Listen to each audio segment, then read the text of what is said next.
I'm Ben Sheard, and here with James Devine. And on this week's episode of the Sporting Blueprint, we've got football legend Rickie Lambert. Rickie scored over 110 goals for Southampton, played for his boyhood club Liverpool, and represented England on more than 10 occasions, scoring some brilliant goals along the way and playing for some brilliant clubs throughout his career. Rickie joined us on episode 2 of the Sporting Blueprint, so here we go. So, Rickie, what actually got you into playing football? Um, well, from the earliest memory I've got, I just loved having a ball at my feet. So, what was I, 4 or 5, as soon as I started walking. So, um, and then I joined my first team, Shevington Park, when I was age 8 or 7, something like that. And then from then, mate, I was off. I was off. I'd been hooked, and football was very much my first love. Enough. You came through And at the Liverpool Academy, Rickie. How was that as an experience going into a ground and that kind of environment from a young age? Amazing, amazing. So, big Liverpool fan. I was playing for Shevington Park in a final in Ainsdale, and after the game, I think I was 10. I was 10. After the game, Liverpool agent comes up and he just says, "We would like you to come for a trial." So that was it. That was like it was it was the biggest thing. I can just remember. Oh my God! And then going on trials and then getting picked for them. It was amazing. It was amazing. So and then I was there for 5 years. And I was doing well for the first 3 years. I was really doing well. I was like one of the stronger ones. And then as like you hit 13, 14, 15, your body starts to change. Everyone started to catch up. I started to physically struggle. And it was inevitable I was eventually going to get let go, but it was amazing. The academy was at Melwood at the time. So yeah, I loved it. fair enough. And when you're in and around Melwood at such a young age, do you see all those players that your eyes lies, especially being a Liverpool fan? Yes. So we've seen the first team very rarely, to be fair, because we weren't in when they were. The odd chance you would get to see them, but we would see the up and coming players, and we heard by when I was there, it was like Jamie Carragher, Michael Owen, Steven Gerrard. These are a couple of years above me, but there was talks like even when I was there, it was like these a few kids coming through who are unbelievable. And I remember seeing Stevie play, and he was unbelievable. And that was kind of the memory I've got. Um, from my age, like Stephen Warnock was in my at the time. Stevie Warnock was head and shoulders above everyone else. The left back. Um, yeah, he was superb. He was probably the strongest. I also had Kev Nolan, um, who went on to do well. Yeah, we'll get through to the Liverpool days in your later career in a bit, but firstly, when you got into the AFL, you've played at some pretty big clubs in the AFL, talking about Blackpool, Macclesfield, Stockport, my club Rochdale, and Bristol Rovers. Could you just talk us through your AFL career and how you think that molded you into be the player you ended up becoming? Yeah, I loved it. I loved it. I was obviously made up to be a professional footballer. But just learning my trade, I was a centre midfielder for the first few years until I was 24. I joined Rochdale as a centre midfielder, and it was Steve Parkin who pushed me up top. Which I was always a striker. I was a striker playing in midfield, where Steve Parkin then took me from midfield and put me as a striker, which I should have always been. But I learned so I my strength is that I adapt and I learn very quickly, mostly from the players around me or players I'm playing against. And obviously I learned from as I went on, I started to learn more from the coaches. In my early days, I didn't pay much attention to what the coaches were saying to my own detriment. That's why I was probably in League One and League Two for so long. So I used to learn while I was playing. I used to learn how people would hold the ball up, how they would turn their man, how they would like manipulate the little type of space because it wasn't fast, so I had to have it all in my head, and it was that really. It was trying to learn me trade because it was tough.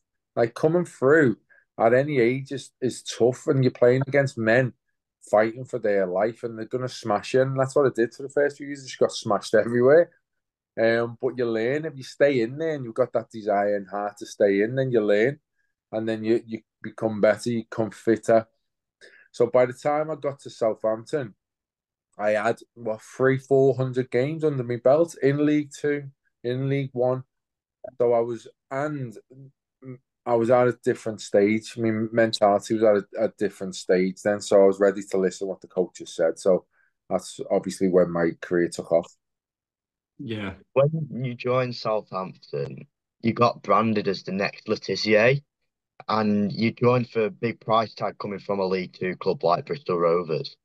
Um, how much pressure does that add to you as a player? Yeah, no, it was £1 million, League One to League One, and I was taking the number 7 shirt. So it was a lot of pressure, but at this period in my time, I knew I was the best player in League One.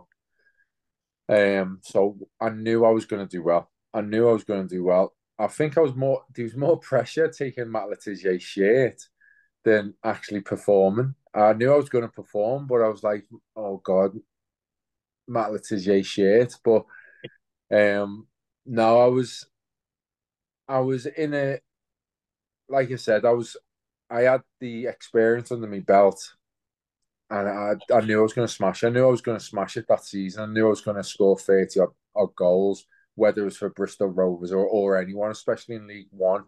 Championship was a different matter, but going from League One to League One, I had no doubt what was going to happen. My only worry was, are Southampton ready for me? That was my only thing. I was like, I could see like relegation, and I was like, no, no, we've got no time to feel sorry for ourselves. I want to get promoted with you, so I had to hit the ground running to help them.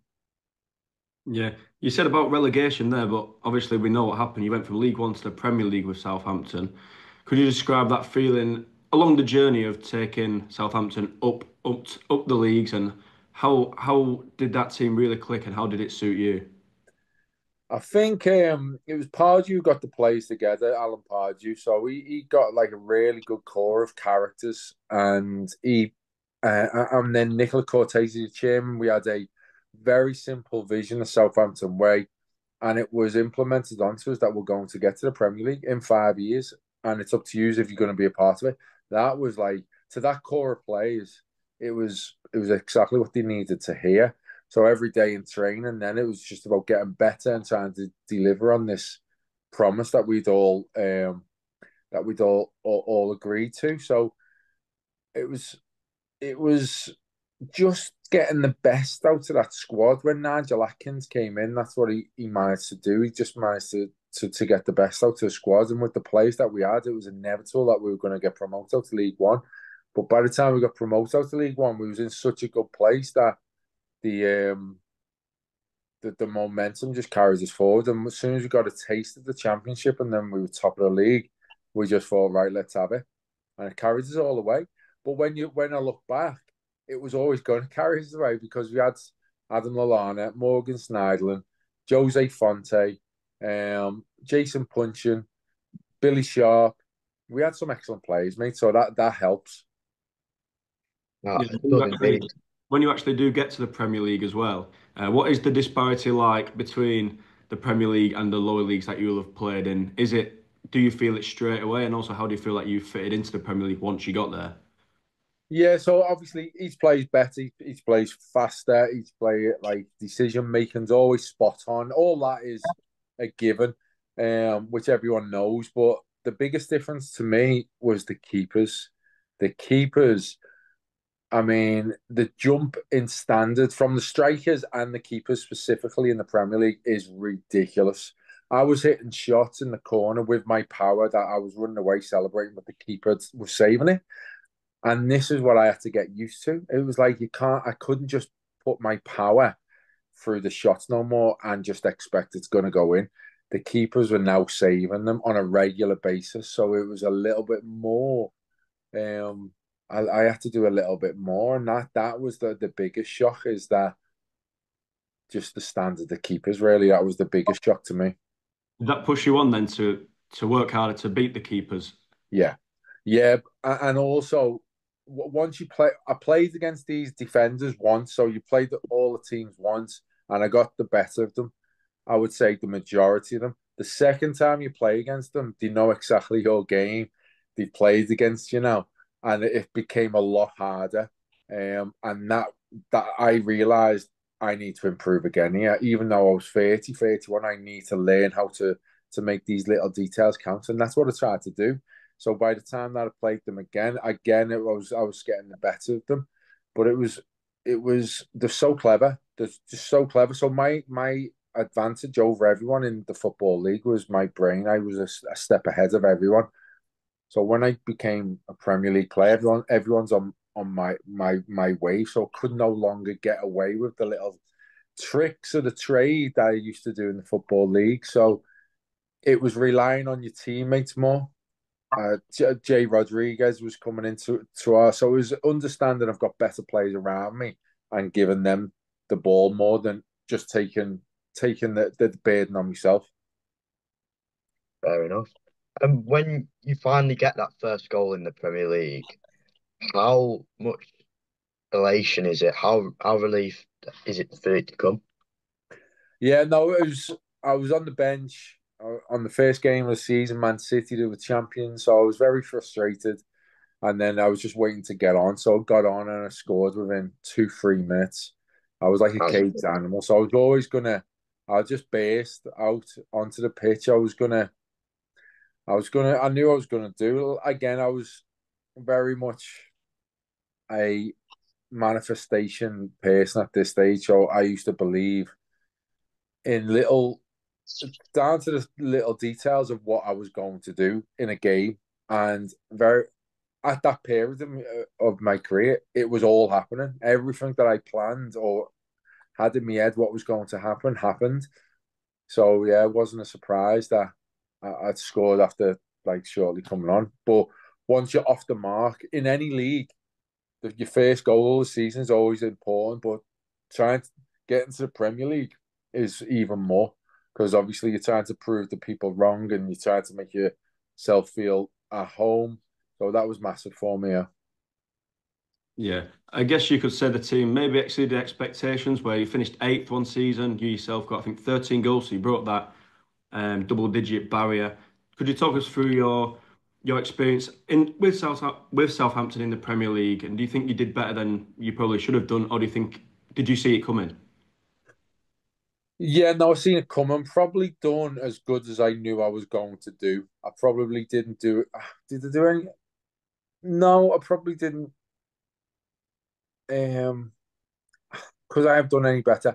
If I got to the Premier League at 28, I would have done better. I would have done, my numbers would have been better and I would have had a bigger impact. But that wasn't my path. My path was to get there a little bit later for whatever reason.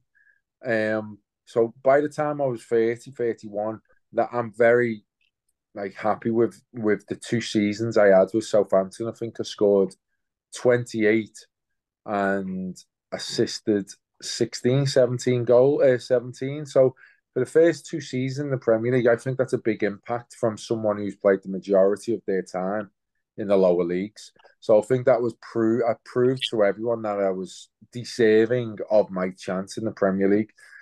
Yeah, 100%. Fair enough. And then you leave Southampton and join Liverpool.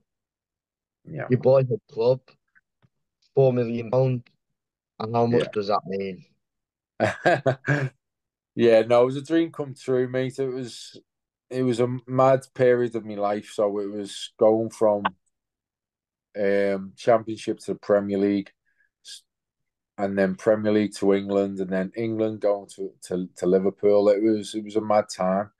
So it was again, like I said, a dream come true. My family, my wife was Scouse. So yeah, a dream come true, mate. You just said there about the England call up. You scored with your first touch against Scotland. So, Yeah, firstly, could you tell us about that? And obviously, scoring with your first touch yeah. against Scotland, not everyone can say that, especially to win the game. So, just talk to us about that feeling. No, that was the pinnacle of my career. So I had many highlights of my career, but my pinnacle was scoring for England. Just wearing the shirt, I was very proud. Um, but scoring and in a game against Scotland at Wembley, it was absolutely bouncing. So it was beyond my wildest dreams, and that was like the impact I had for England was probably the highlight of my career. It was brilliant. I think I was in 23 squads. I played 11 times. I got to the World Cup, but the highlight of it all was that header against Scotland, my first touch. Yeah, brilliant. Again, I was on the bench envisioning it, like manifesting it. So it's crazy. Like I said, it was all coming through at that period of my life. You keep talking about almost manifesting and planning ahead. Is that something that was quite big in your career then, planning ahead and envisioning the future? I did, but I didn't understand it at the time. So when I didn't understand it really until I retired, what it was. But I always used to have this inner belief that I was going to do certain stuff in the long term, in the medium term, and in the short term. So on Saturday, what I'm going to do on Saturday? Well, I'm going to play against him, so I'm going to receive the ball like this, and I'll be getting opportunities like this, and this is what I'm going to do when I get this opportunity. That was the little manifestations, what was going on all the time. And then, but the bigger manifestations was I'm going to get to the Championship, I'm going to get to the Premier League, I'm going to play for Liverpool, I'm going to play for England. These are all like dreams, can you say? But it wasn't just dreams with me. I was manifesting it.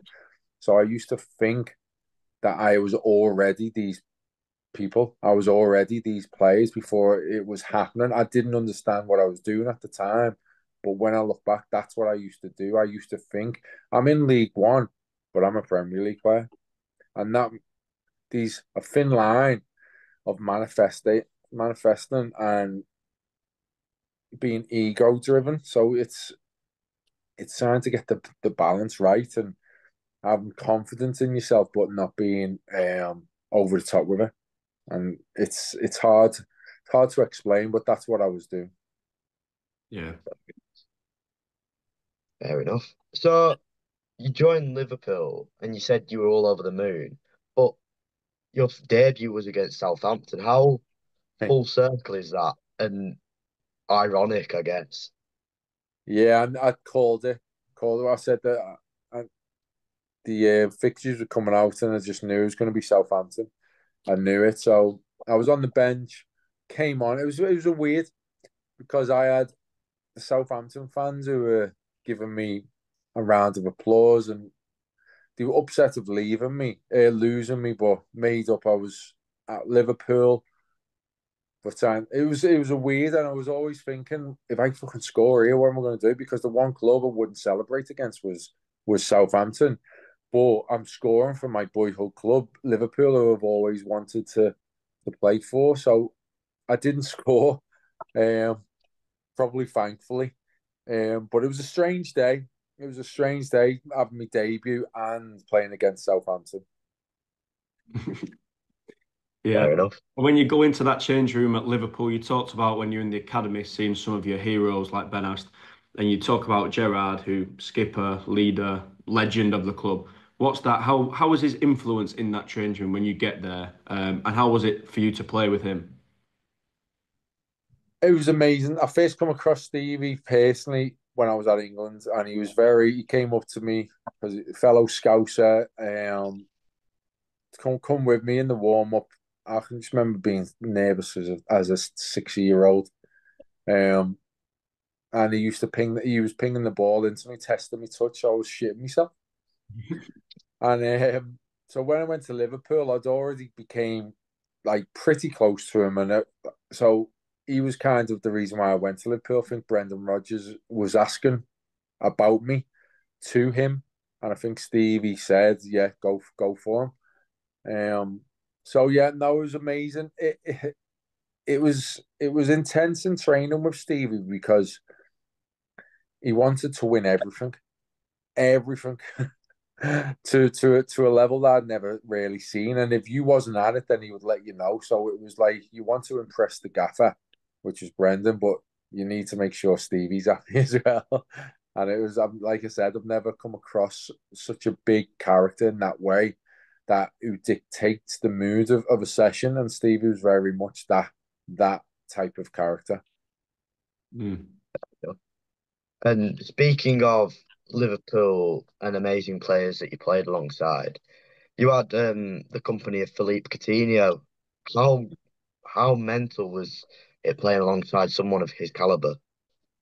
Yeah, that was probably the season that he was at his best. That season and the season after when I'd left, and Adam Lallana was probably the best player I was with for the majority of my career. But I always say the best player I played against was played for with was Coutinho because he was he could do everything and stuff that you couldn't even imagine.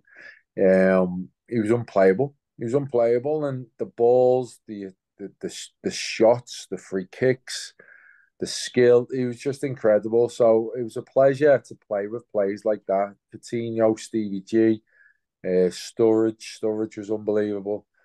Jordan Henderson, James Milner. It was unbelievable being around these characters every day, and it was just it was brilliant, brilliant. I guess that's such a nice thing for you to play with people like that because it almost reaffirms that you're of that caliber as well if you're in the team with them. And a man that gets a lot of headlines, certainly used to get a lot of headlines that you'd have been in the change room with was Mario Balotelli. What was he like when you were with him? Was he a bit calmer than he might have been reported on, or was he, as the newspapers may suggest? Off the pitch, mate, he was lovely. He was a lovely lad, very infectious and very childlike. Always up for a giggle and a laugh, but very loving. But as soon as he went over the white line in training or in a game, then he would just change into another person. And he's not the only person. Like Daniel Osvaldo was like that at Southampton. Um, just lose it, just like not able to concentrate or keep the right mentality. So when he lost it, he would lose it and he would ruin the session sometimes, which I couldn't believe it because I was at Liverpool and this was like the highlight of my career. But these like characters ruining the session, not all the time. He was majority of the time he was fine. Um, but it was just a few times that like obviously he'd play up or it wouldn't go his way and you kick the ball away, and I was trying to like get handle that like because you would get told by some of the players, but it's very hard to calm someone down when they're like that. So yeah, it was that which was a little bit surprising. But again, off the pitch, he was a great lad. Yeah, that's Very nice. fair enough. And I think a lot of players do have that side, switching character almost when they step over the white line. There's Yeah. something I'd like to talk about because you're talking about training sessions there, and you'll have trained with a lot of clubs under a lot of managers. But when you then go into that England camp, what's the difference like in session, also in ability, character? How much of a step up is it? Because you will have trained with the likes of Rooney, Lampard, Ashley Cole in your time. What are them? What's it like seeing them players up close and personal? How does that? Yeah, again, the sessions at Southampton were brilliant, and they were getting better as we went up because the managers, and then we got Pochettino, who was the best manager I played against. Sessions were brilliant. Then I went to England. Sessions are okay, but the caliber of players was at the peak that I'd ever seen. So the quality of them of the sessions were brilliant because the players were so good, and the same with Liverpool. And this it's the pressure.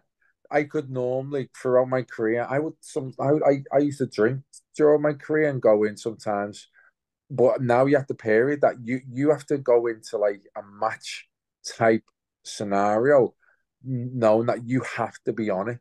You have to be on it because you'll get found out. So you have to eat right, you have to live right, you have to prepare for the training sessions because the training sessions are that quick, they're that sharp that if you're a little bit off it, or you went to bed late last night, you're getting found out, and you're getting found out in front of all the lads. And like you said, you've got Stevie, like people like Stevie G there, who's going to let you know if you're letting them down. So that was a shock to me. It was England what really shocked me, because the standard, like you said, Ashley Cole, Frank Lampard, um, Stevie, Sturridge, Wayne Rooney. I was blown away by the standard and how quick these actually can play football. It was on another level to me, on another level. I never come across a group of players or one player who was better than me. Never came across it, because I was always the best in any group, and then I came across a group of lads who were beyond what I could ever imagine how good of a footballer someone could be. So it was trying to um, be in awe of it, but understand that you're there um, to try and be on their level, to like for them to accept you. So and luckily they did, especially at England. It took a while, but I could tell that, like, especially scoring in the first two games, that helped. I felt them accept me, and then I was able to go and play my best football. How much what is the difference in a World Cup camp compared to just your standard international camp? You're away from the family, so an average international camp, you're away for like 7 days or a few days, especially if it's away. But the World Cup, we were away for 4 to 6 weeks. I think we got home once or twice in that, but the majority of it was in hotels. That was the toughest part of it. And then it's kind of being a part of the squad for that amount of time, knowing like who the starting 11 is going to be. It was that, accepting that, because normally I'm in the starting 11, so I don't really think of the lads out of the starting 11. I'm just playing. So I was getting used to knowing that I wasn't going to be in the starting lineup, being professional and trying to to be like the shadow other 11, so the 11 starting can get what they need, um, sacrificing what I need, if that makes sense. I never That was probably the biggest thing, that especially with Roy Hodgson, he'd done a lot of like shape work, and it was just some days you wasn't going to get much done for yourself. It was sacrificing yourself for the starting 11, for the bigger picture, and knowing I might, like, the little periods I was going to get. Um, it was not so that for me personally, but in general, going to Brazil, unbelievable. Going to the like through the Amazon, um, like it was incredible. It was an incredible experience, and just disappointing that we went out. We wasn't far off it, and a couple of changes in the games we could have got through. It was a good group of lads, um, but we just come up a little bit short, and that was what was frustrating in the end. And is Brazil as football mad as everyone says it is? It is. It It is is. very much so. Yeah, they love the English as well. They love Ah, the English. someone does. Wait. Well, when I say the English, not the country, some of the players, the English Oh, players. What were some of the stories like from being in the camps and in the hotel rooms and traveling over to Brazil? Is there any little things you could tell us there? Yeah, there was a lot of time to hang about, and because there was a lot of like hotel time, so we had a massive room that we would just go and chill.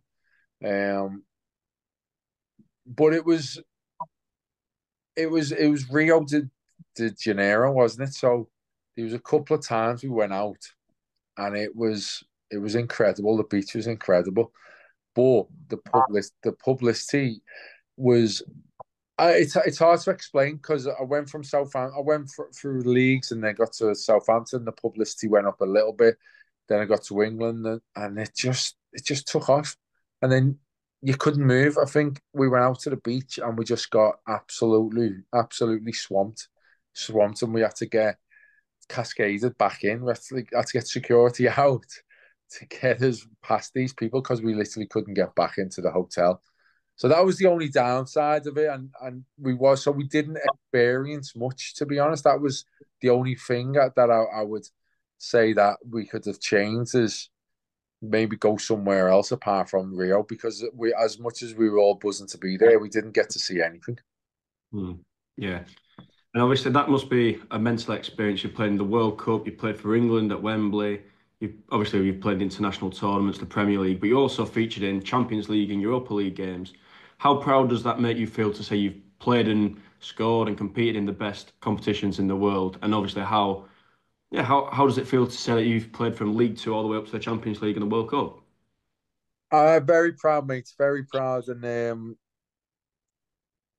when I got to the Premier League, I wasn't really thinking Champions League. Like that was not really on my radar. It was doing well for Southampton, but when I joined Liverpool, then that's when the thought of, right, I'm going to be playing in the Champions League. So it was trying to do well in that. But when I look back, I didn't acknowledge what I did at the time. To be honest, when I knew that a record came out that I scored in every like every league, and I played in every possible game. I didn't really acknowledge it at the time. I didn't care that much. It wasn't until I retired and I really understood what it did, because not many people do it.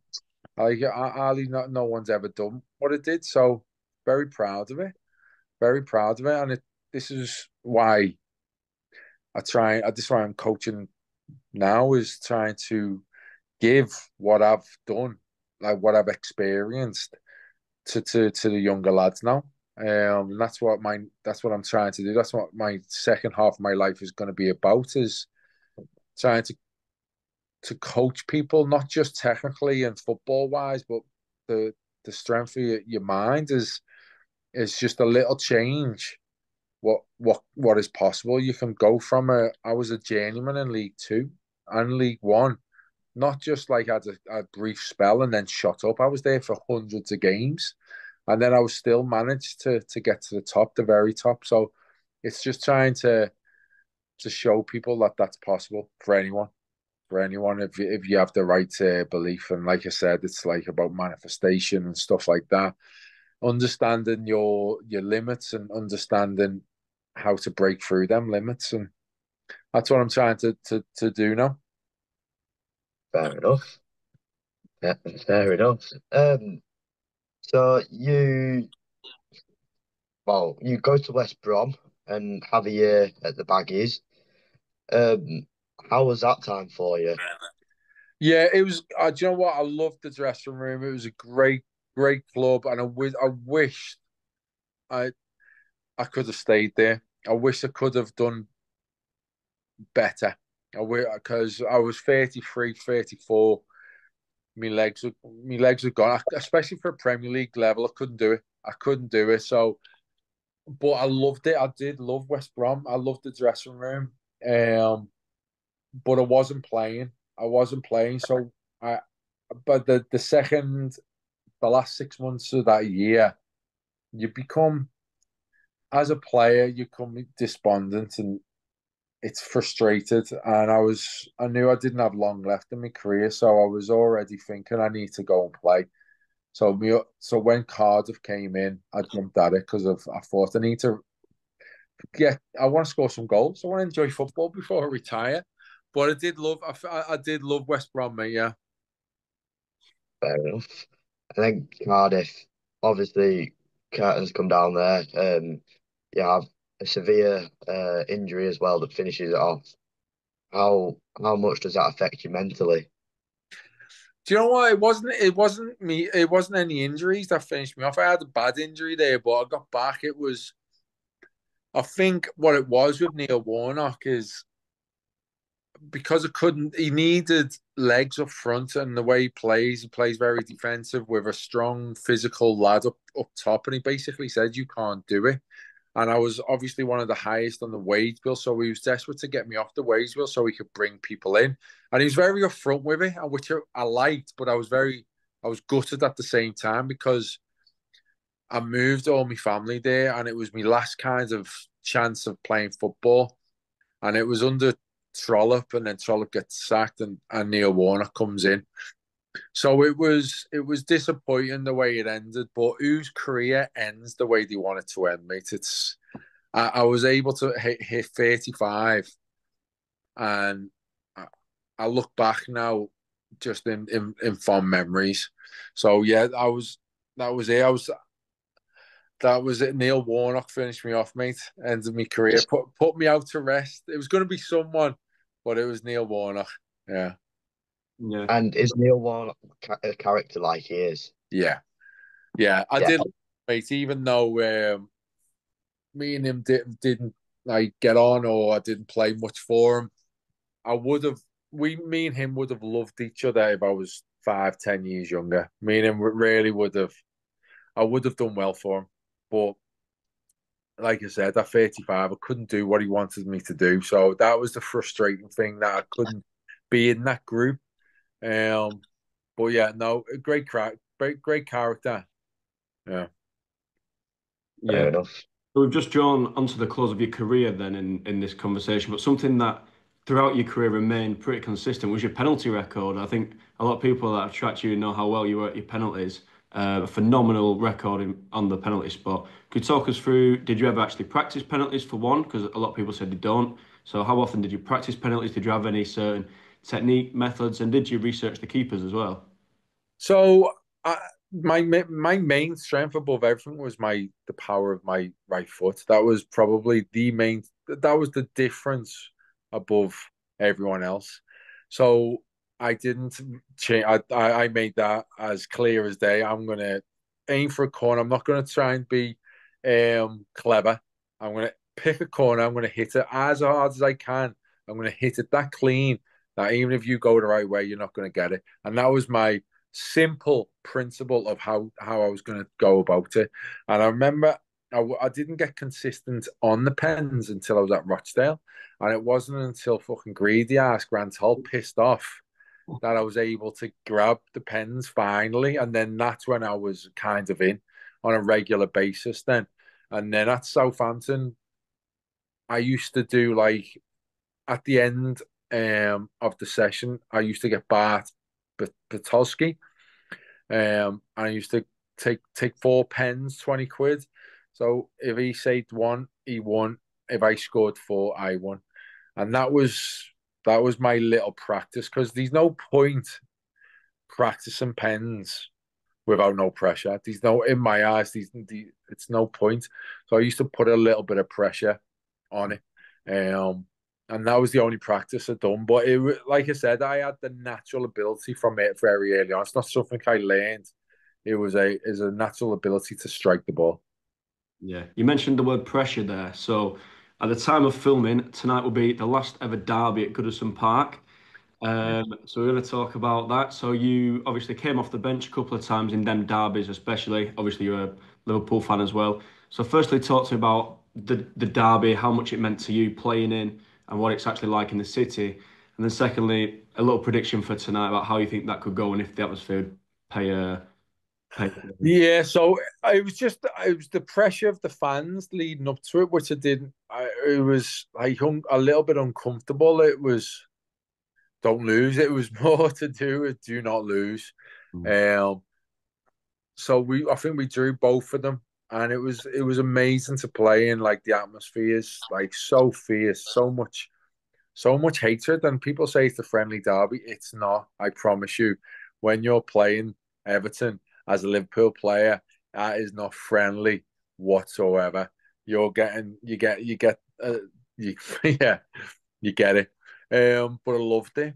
I loved it. So tonight, mate, last derby at Goodson. I don't know. I do fancy Liverpool because they're very strong, but with Moyes in there, with it being the last game, yeah, I do not know. I don't know, mate. But it'll be a shame if Everton lost the last derby at Goodson, wouldn't it? That's all I'm saying. Yeah, they always say that form goes out the window for a derby, don't they? So, Yeah. wonder if that can play a factor. And while we're talking about Liverpool this season, they're top of the league, and then probably your longest staying club or the one you most recognise for your Southampton days, they're obviously right at the bottom. What do you think your prediction is for them? Do you think Liverpool can keep up and win the league? And also, do you think Southampton have got what it takes to stay up, or do you think they might be done there? You never say never, but it's at the point now where if they don't start picking up points, it's over. But it's at that tipping point. I think these once it's been done before. So the players in there I don't know what the mentality's like, but the manager has to create a siege mentality that the world is entirely against them, and they need to do something special to go and turn this around. It's probably are going to get relegated, so it's how they're going to bounce back after that. But it's been a devastating season. I'm not going to lie. When you get promoted, your squad's supposed it has to strengthen, and Southampton's didn't. They probably lost a couple of players, so it was always going to be hard, but it became impossible. So under this manager, he had a win lately, um, but it's not like a philosophy now. This is like do everything you can to get 3 points every single week. Fight for your life. It's as simple as that. And then it's not impossible to get three wins on a bounce. Some of the lower teams this season have done it, and they jump up so much, and that's what they need. They need a free win on a bounce, and then that will give them so much confidence that it is still possible. And how often do you, if at all, do you get to the games at Anfield or at St Mary's? And if you do, what's the reception like for you? I imagine they hold you in very high regard over there. At Southampton, yeah, very much great reception. I still love going there. They love seeing me. It's amazing to go. I still take me kids now and again. But obviously, with it being so far, I don't get there as much as I would love to. But I used to go and watch Liverpool quite a lot. I stopped going, but I went against Tottenham the other week. I'm going to start going to watch them. But yeah, no, hopefully I'll get to see them more again this season. Yeah, fair enough. James asked about derbies earlier, and Gary Neville has said on his podcast that he preferred playing against City, and Paul Scholes said he preferred playing against Liverpool. As a Liverpool player, who did you prefer playing against? Liverpool or Man United? um, Not Everton or Man United. Oh, sorry, Everton or Man United? Sorry, um, Man United. no, Man United. Yeah, And how much how big is that then? How much bigger is that? yeah. It's just I don't know. I just hate them. Um, when I say hate them, respect them. Got a lot of respect, but it was the hatred they had for us and their desire to topple Liverpool, and they eventually did with the league titles. That's bitter. That's like so that is it just stings more. It stings. So to get back over them is probably the biggest desire for a Liverpool fan. With Everton, it's it's not that. Do you know what? I'm one of the Liverpool fans who want Everton up at the top with us. I want that rivalry to be like that. It's not at the minute, so it's more when you're playing Everton. It's more to do with.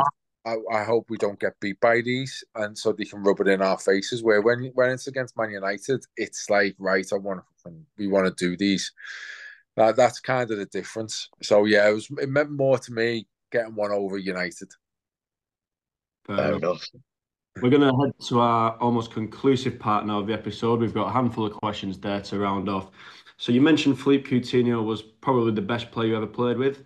So Yeah, first, is that true? Do you reckon he was the best player you ever played he with? is. He was, yeah. Him and Adam Lallana, but if I had to tip it, I would probably say Coutinho. Yeah. And so then who would be the best player you ever played against? I was always put David Silva. Yeah, little magician. Yeah, brilliant. How good was he when you were playing? Yeah, so we used to. The best players are the ones who I thought that we would tactically try and prepare ourselves for to stop them from playing, and they still do what they wanted to do. David Silva was one of them. Paul Scholes was another. We just couldn't stop them from doing what they wanted to do. That was the frustrating thing. Did you get any interesting shirts for your collection of any of them players? Yeah, got David Silva's, got companies, got Stevie G's, I've got a good collection of shirts somewhere. Fair enough. Our next question is, who's the best bloke that you've shared the changing room with? Not necessarily the player, but the Yeah. best bloke. Oof. Best blow. There's been some big characters. I mean, Grant Holt was a big character at Rochdale. He was a very loud character. Kev Ellison, another one at Stockport County. Um, some great characters, especially in the lower leagues. I would class, like, when I was in League Two, League One, more characters in them leagues than when you get to the Premier League. The characters are becoming less and less, unfortunately. Everyone, I think it's due to social media. I think it's due to a lot of things, but the banter back in the day was so much better than it is today. It was ruthless. Um, and yeah, there was big character Paul Watton, Danny Butterfield at Southampton, Richard Chaplow. So yeah, no, I've come across many good characters along the way. If you can put your finger on one, or if you can tell us at all, is there any specific stories from being around the change rooms, little pranks that anyone got up to that you could tell us? I mean, the Christmas Santa, Secret Santa used to be hilarious at Southampton. Some of the stuff that people used to get there was again ruthless. Um, like I can't tell you some of it. I can't tell you some of it, especially in this woke world that we live in now. But yeah, it was just, and some of the like shitting in like the new players' shoes and Oh no. super gluing the socks, um, like putting like fish in people's cars, hiding them, Mm. or just all the old tricks. But it was again, it was ruthless. Some of it, yeah, it was good. So what was the worst Secret Santa gift you got then? I used to just get Scouts trackies and wigs and muzzies. Like, calm Oh, down, calm down. I got all that stuff. ah, that's a shame. So you said there So about we were talked about the funniest teammate, your funniest stories. But have you got a favourite ground that you ever played at? We talked to Aaron Wilbraham and he said anywhere that he could score at. So was that the same for you, or did you have one in particular that when you stepped out you thought, wow, this is special? Um, I mean, obviously Anfield playing there for the first time, that was a big deal. Arsenal's Emirates was amazing. Um, but I used to love like the old grounds, the old grounds. So like Goodison, I used to love Goodison, and it's a shame that that's gonna be gone now. The old Cardiff Stadium, I remember that. Playing at that stadium, it was ruthless in there. Millwall, I love that. I just love these type of stadiums where the crowd is still the way it was in the 80s and the 90s, where it baying for your blood. That's the type of atmosphere I love. And you don't get many of them, these atmospheres these days. So that's the type of the atmosphere. So if I had to pick one, I would probably say um, the one where I was looking forward to the most was probably Anfield. fair enough. And did you ever mark on a calendar any particular fixture at all? Christmas. So I used to look. So whenever it came out, it was like, who were playing Boxing Day? Are we home or away? That was the biggest thing. So it was, and oh God, my sons. I'm gonna have to go and pick up my son. So this is gonna have to be my last question. No worries. All Um, right, no worries. yeah. So, hang on for a second. Yeah. There we go. What was the question? Sorry. Did you mark any game in a calendar particularly?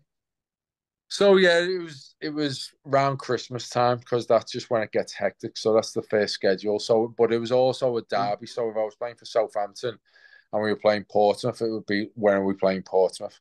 Or it was Liverpool, when are we playing Everton? When are we playing Man United?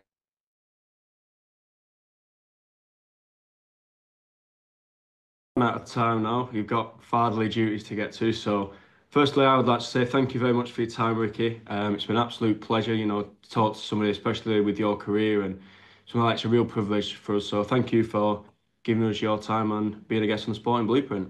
It's okay, Yeah, Mike. I've got to echo James there, pal. Thank you very much for your time. Thank you for listening. Make sure to follow on Spotify and subscribe on YouTube. And see you soon and catch you for the next one.